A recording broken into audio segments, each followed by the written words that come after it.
آج مملکت سیاسی افراتفری، انتشار اور تباہی کے دہانے پر، جہاں بنیادی وجہ 70 سال سے اسٹیبلشمنٹ کی مملکت پر جلگار، وہاں سیاستدانوں کی باہمی افراد اور تفریح و چپکلش خود غرضی ہر اول دستہ بنی۔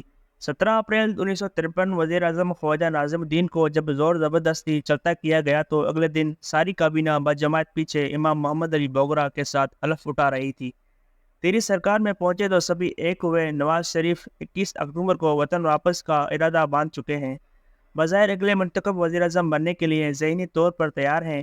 پچھلی دفعہ جب بے توقری کے ساتھ اقتدار سے علیحدہ ہوئے تو ووٹ کو عزت دو اگرچہ ملفوف مگر اینٹی اسٹیبلشمنٹ بیانیہ ان کی عوامی مقبولیت کو 7ویں آسمان تک پہنچا گیا۔ ووٹ کو عزت دو کے لیے 13 جولائی کو بیٹی کے ساتھ جیل جا کر خاطر خواہ قربانی بھی دی۔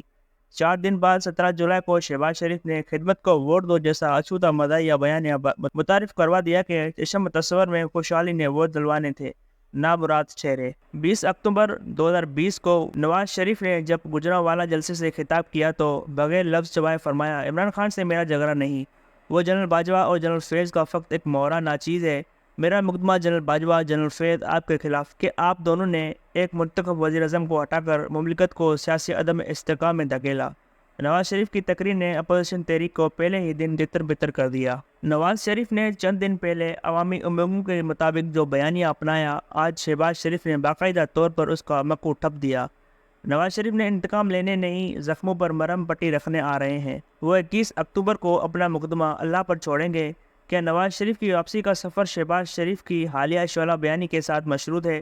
کیا نواز شریف کے لیے وزیر اعظم بننا اتنا ہی اہم اور ضروری ہے کہ بیانیہ کی قربانی دے ڈالی؟ یہ بات طے سمجھیں کہ اگر 2024 کے اول میں الیکشن ہو بھی گئے تو اگلے وزیر اعظم نواز شریف ہی ہوں گے کہ چارہ گھر کے پاس اس کے علاوہ کوئی چارہ نہیں۔ یہ درست ہے کہ نواز شریف کا سب سے بڑا سیاسی مخالف عمران خان ہی ہے۔ مزے کا خیز اتنا کہ اگلے الیکشن میں عمران خان کا وجود دور دور تک لاموجود رہنا ہے۔ ماضی دورانے کو عمران خان کی سیاست پر بھی کانٹا لگ چکا۔ کیا نواز شریف کی تقاریر ایک تصوراتی اپوزیشن یا سایہ کا پیچھا کریں گی؟ تحریک انصاف پارٹی کی صورتحال آج کی تاریخ میں قائدین اور نمایاں لوگوں کے لیے محفوظ راستہ ایک ہے: پارٹی چھوڑو، معافی مانگو، سیاست کو خیر بات کہو اور باقی زندگی اللہ کی یاد میں وقف کر دو۔ اس کے علاوہ بھی کچھ آپشن میسر روپوش ہو جاؤ، زیر زمین چلے جاؤ یا داؤ لگے تو بیرون ملک افرار ہو جاؤ اور بقیہ عمر خواری میں گزارو، یا پھر برزہ و رغبت جیل اور عقوبت خانوں میں توبۃ النصوح کے لیے یہ آئٹم بھی ضروری، یا پھر مکمل طور پر قید و بند میں خرچ ہو جاؤ۔ تحریک انصاف کے ساتھ کچھ بھی انہونی نہیں ہو رہی۔ وطنی سیاسی تاریخ میں کئی دفعہ انقلابیوں کا ایسے مرحلے سے پالا پڑا ہے۔ عمران ریاض کی زندگی دن دہاڑے ایک چلتا پھرتا سبق ہے۔ ازبر رکھنا ہوگا، پی ٹی آئی والوں کو اگر آزاد رہنا ہے تو ایک دن بیان بطور جرمانہ ادا کرنا ہوگا۔ 2024 کا ممکنہ الیکشن پہلا الیکشن نہیں ہوگا جہاں مقبول سیاسی جماعت اور مقبول لیڈر کو بزور بازو الیکشن سے باہر یا شکست دوچار کیا جائے گا۔ قبل ازیں شیخ مجیب الرحمان سے لے کر نواز شریف تک کئی بھگت چکے ہیں۔ الیکشن کا ذکر اذکار تو بھلا 1971 کا مشرقی پاکستان میں ضمنی الیکشن کیوں کر آنکھ اوجھل، عوامی لیگ کا عدم قرار، آدھے لیڈر بگوڑے بنے، باقی توبہ طائبی ہو گئے۔ جب ضمنی الیکشن کا عملاً انعقاد ہوا تو سیٹوں کی بندر بانٹ کیسے بھلائی جا سکتی ہے؟ ایک سبق اور بھی، ہر ایسے مہم جوئی کے چند سال بعد مہم جو اور ریاست دونوں امیک گڑھے میں دکھتے ہیں۔ کیا اس بار چند سال والی سہولت بھی میسر ہوگی یا نہیں؟ 9 مئی کے واقعے نے اسٹیبلشمنٹ کو ناقابل بیان طاقتور بنا ڈالا ہے۔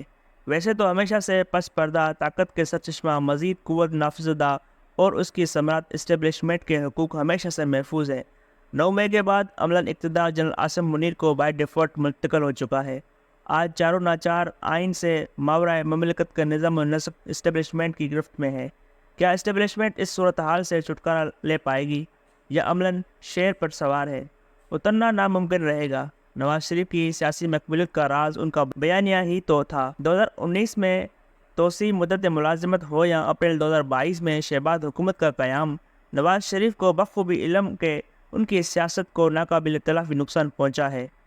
چند دن پہلے جب نواز شریف نے وطن واپسی پر جنرل باجوہ اور جنرل فیض سے حساب کتاب لینے کا مطالبہ کیا تھا تو شاید مقصد بدلا نہیں تھا۔ میرے نزدیک ایک دفعہ یہ کام ہوگا تو مملکت کی بنیاد صحیح خطوط پر رکھ دی جائے گی۔ یقیناً نواز شریف نے یہ بات دل پشوری کے لیے نہیں رکھی، رائے عامہ کا دباؤ تھا۔ مجھے سمجھ نہیں آئی کہ اگر اسٹیبلشمنٹ کو اس بار بھلا کیوں اعتراض ہے۔ جنرل باجوہ اور جنرل فیض کو مثال بنا کر دیرینہ عوامی مطالبہ بھی پورا ہو جاتا، جبکہ اپنے ہی ادارے کے خلاف سازش پر ان دونوں کو قرار واقعی سزا بھی مل جاتی۔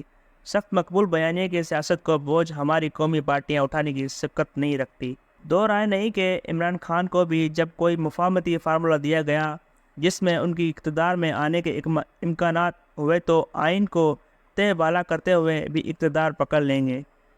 نواز شریف صاحب نے بالآخر یہی اصول اپنا لیا ہے کہ اقتدار کے حصول کے لیے عملیت پسندی ضروری ہے۔ نواز شریف کے لیے چند غور طلب باتیں بالفرض مال 2024 میں کبھی امکان الیکشن نہیں ہو پاتے، تو پھر ایسی صورتحال میں اپنا مقدمہ کس عدالت میں کس کے خلاف پیش کریں گے، یا پھر الیکشن کی غیر موجودگی میں ہاتھ پر ہاتھ دھرے آرام فرمائیں گے؟ اگر تحریک انصاف کو زور زبردستی فارغ کر کے سیٹوں کی بذریعے بندربانٹ سے آپ کو حکومت مل بھی گئی تو کیا ایسی غیر سیاسی ماحول میں خوشحالی یا استحکام لا پائیں گے؟ کیا ایسی حکومت یا بصورت دیگر نگران حکومت میں عملاً اصلاً حکمران اسٹیبلشمنٹ نہیں ہوگی؟ کیا آپ مشروط وزیر اعظم بن کر مقبول سیاست سے ہمیشہ کے لیے باعزت بری ہونے پر تیار ہیں؟